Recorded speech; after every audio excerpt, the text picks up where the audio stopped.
ইবাদত কি শুধু নামাজ? শুধু নামাজ রোজা ইবাদত নয়, শুধু নামাজ রোজা হজ যাকাত ইবাদত নয়।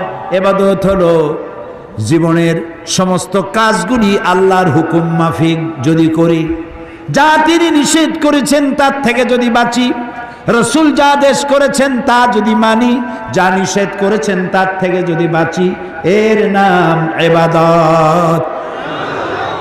আপনি চাষি, জমিন চাষ করতে গেছেন, সকালবেলায় পান্তা ভাত খাইয়া বিসমিল্লাহ বলে নেমে গেলেন, জমিনের চাষ করতেছেন আল্লাহর নাম নিয়ে, জমিনের কারো আইল ঠেলতেছেন না। যতক্ষণ না চাষ কাজ শেষ করে বাড়ি না ফিরছেন, অতক্ষণ নফল নামাজ পড়লে যে সওয়াব হতো, এই সওয়াব আমল নামায় লেখা যাবে না। এই সওয়াব থেকে রিকশাওয়ালা বঞ্চিত নয়, এই সওয়াব থেকে নসিমন করিমন ওরাও বঞ্চিত নয়, ঠেলাওয়ালা কুলি মজুর তারাও বঞ্চিত নয়। আপনি দোকানদার, আপনি ব্যবসা করতেছেন, ওজনে কম দেবেন না, খাদ্যে ভেজাল দেবেন না, বাংলাদেশি কাপড় বলে দিলেন মেড ইন জাপান, এই তো পরশু দিন আসছে, এই মিথ্যা কথা কয়ে তো সর্বনাশ করলেন। মিথ্যা কথা বললেন না, ওজনে কম দিবেন না, খাদ্যে ভেজাল দিবেন না। যতক্ষণ দোকানে থাকবেন অতক্ষণ জিকির আজগার করলে, নফল নামাজ পড়লে যে সওয়াব হতো ওইটাই আমল নামায় লেখা যাবে।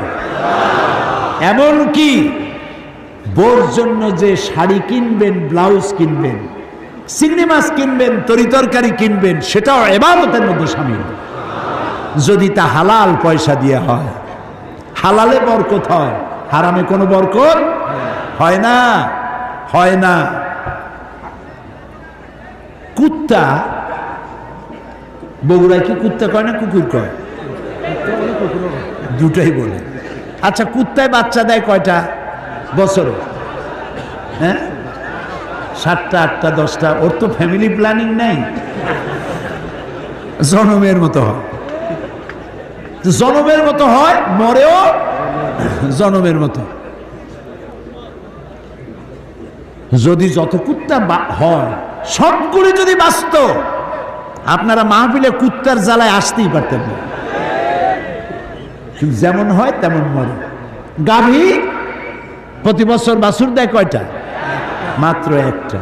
আর মুসলমানেরা যা খাওয়া খায়, তারপরেও হিসাব করেন, গণনা করেন, জরিপ চালান, কুত্তা বেশি না গরু বেশি?